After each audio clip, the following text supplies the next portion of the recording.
Please get ready for a dictation of transcription number 346 and 347 from Sir Kailash Chandra magazine. 5 seconds. Start. Mr. Deputy Chairman, the present speech of the Deputy Minister for Education, Dr. Shri Mali, encourages me to speak first about education. I think, sir, this is the most important subject that we can be called upon to consider at the present time. We have had the first 5-year plan and we shall soon have the second 5-year plan. But I think that it is an efficient system of education alone that can form the foundation of our national greatness.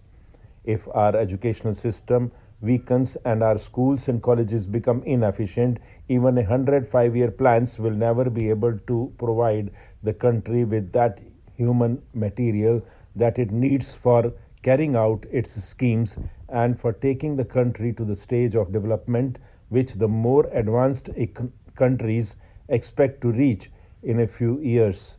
This being the importance of education, I make no apology for dwelling on it for a few minutes.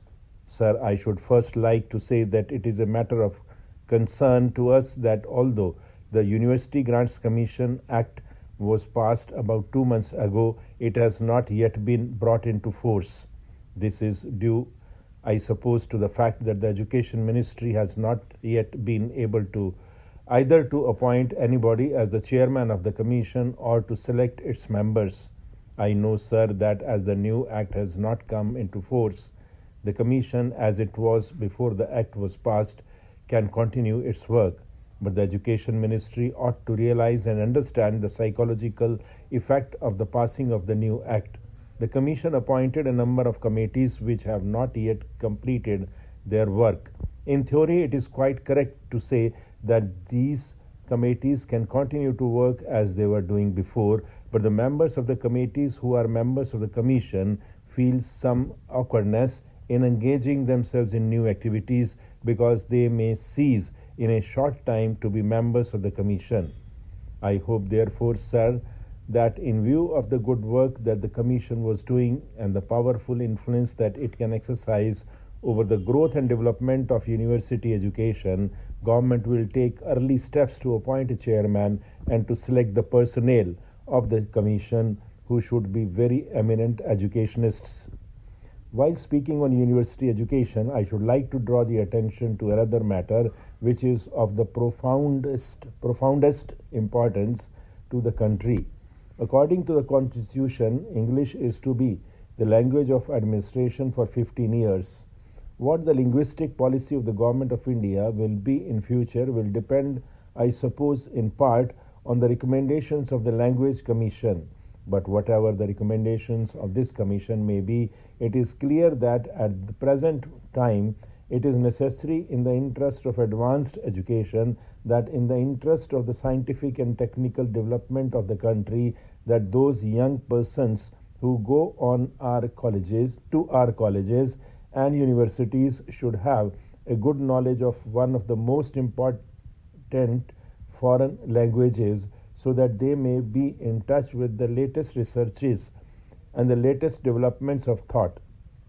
While students may be free in our country to study either English or French or German or any other language, considering the past history of the country, English provides us the best means of acquiring the knowledge that I have already referred to. Now, many universities with a very laudable aim have made the mother tongue of the students the medium of education. Educationally, sir, there is nothing wrong about it, but we have to consider what the practical effect of such a policy will be. If the main languages of India were well developed, and if a man who knew them could acquire the latest knowledge in any branch of study and could come into contact with persons interested in his branch of knowledge, some of the difficulties that are attendant on the present policy would disappear. But there is one other question, sir, that we have to consider. English today is not merely a means of acquiring modern knowledge for ourselves, but is also a means of maintaining the unity of the country. It can be no matter of pride to us that we should have to use a foreign language in order to communicate our ideas to others and to enable the intelligentsia to understand the thoughts that are pervading the minds of the educated people in the country. But we have to take facts as they are. We hope a time will come when at least one of our own languages, and I suppose Hindi, will be in an advantageous position than any other language and will be in a position to give to our young men and women and to the country what the English language is able to give at the present time. But this is not a fact. Mr. Deputy Speaker, sir, I suppose the bill presented by Shri Thomas. I belong to the rural area, and therefore, without going very deep into the constitutional intricacies, I would like to cite an example which would make it very clear as to what will happen to the country if we do not pass this bill. If there are only 5 earning members in a family of 10 persons and the other 5 members are unemployed, it becomes impossible for the family to develop, and it becomes weak from within, and finally it disintegrates. Similarly, in the case of a country, if crores of people are unemployed, it not only affects the overall production of the country and reduces the purchasing capacity of the people, but also weakens the country. The most unfortunate thing is that it results in crisis of confidence and the people are disillusioned. And in the end, out of these evils, anarchy is born. If I say that a similar situation prevails in the country today, it will not be an exaggeration. In 1951, the number of unemployed people was about 51 or 52 lakhs. This figure increased to 280 lakhs in 1986-87, and at present it is 4 crores. And these figures are only of those who have registered themselves with the employment exchanges. Apart from them, there are crores of educated and illiterate people who are unemployed. Even if they are employed, it is on a part-time basis.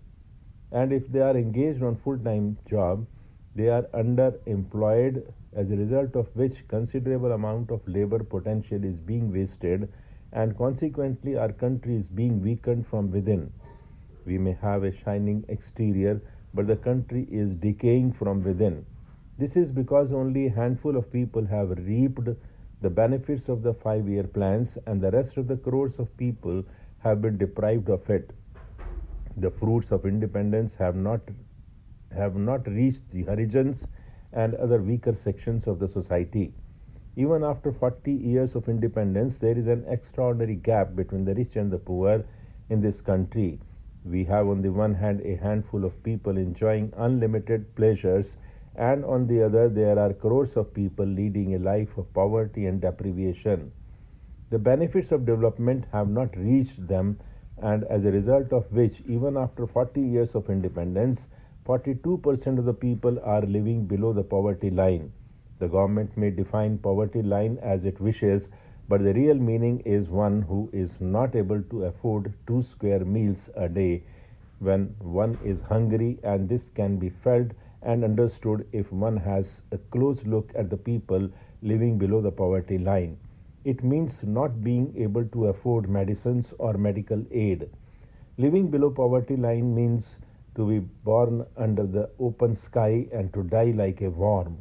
This is the definition of those living below the poverty line. Even after 40 years of independence, India is a country which is divided into 2 separate classes. On the one hand, there are a handful of people who are immersed in the life of earthly luxuries, and on the other, vast multitudes of people are leading a life of helplessness and deprivation. The government may claim that many programs have been implemented for their welfare, and there are also programs for providing self-employment to the educated youth.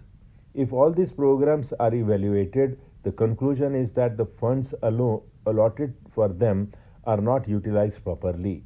You expect that a certain number of people would get employment opportunities by the aforesaid programs, but the results achieved are not to the desired extent.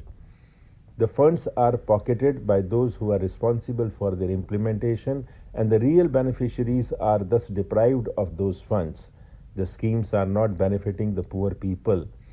But the irony is that if some individual organization, group, or a certain section of society or community raises its voice in protest, you may make allegations without giving a thought that these people are creating uproar everywhere. These people do not want the government to function properly and they are playing with the unity and integrity of the country. We differ in our opinion on this point. We think protesting against evil is a threat to the unity and integrity of the country, and on the contrary, we think that it protects the unity and the integrity. A country does not disintegrate when it struggles against, but it disintegrates when it nourishes it.